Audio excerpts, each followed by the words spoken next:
How a mycologist and geneticist spent 5 hours catching a crane with a broken leg. A story worthy of a film adaptation. While walking through the fields with her son, mycologist Tatyana Bulyankova noticed a common crane that hadn't flown south. There was no time to waste, as severe frosts were approaching and the bird would surely die. The mycologist called a friend, an equally renowned Novosibirsk biologist and geneticist. The scientists took the matter seriously, recruiting a whole team to the rescue operation. Initial attempts to get closer to the bird and capture it were unsuccessful. But Siberians never give up. Tatyana and her friends began to ponder what to do. They had to catch the bird. The first option, using a drone to drive the crane into a trap, was immediately dismissed. The local stable didn't provide a horse for the chase in the marshy terrain. The animal could easily break a leg. An offer of help came from an unexpected source. Elena Turbina, a dog handler with a shepherd dog, assured them she could handle the task if the people couldn't catch the crane themselves.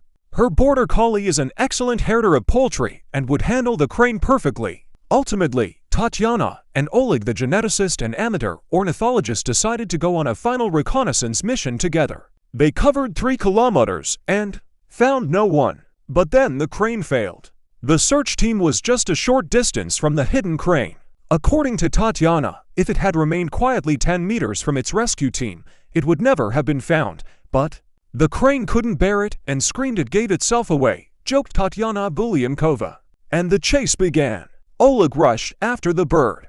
The crane runs, screaming. Oleg falls, gets up. The crane plunged into the swamp, like a velociraptor galloping through a bog. Its wing barely helping, but not fully flying. We followed it up the slope. The Siberian woman described the chase. I saw the crane slowing down. Oleg and I looked at each other. We had to catch up somehow. Humans are the most persistent mammals. The crane was faster, but we didn't give up. More than 2 hours passed. Tatyana began to worry that they would have to rescue not only the crane, but also Oleg.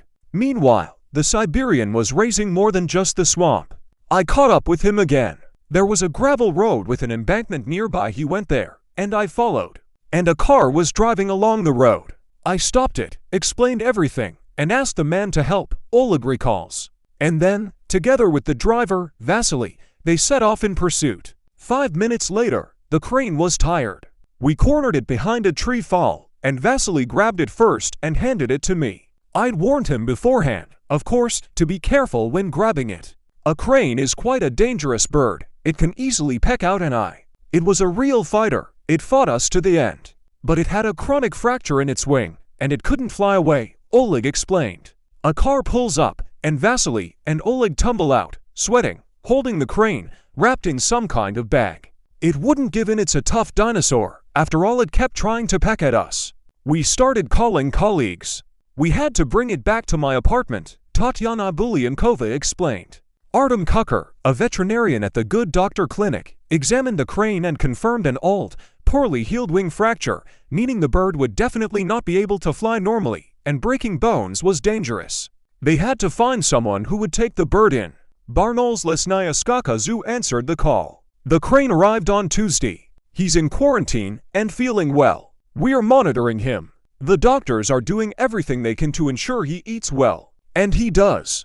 So everything will be fine, Sergei Pisarev, director of the Barnol Lesnaya Skaka Zoo, assured an NGS correspondent.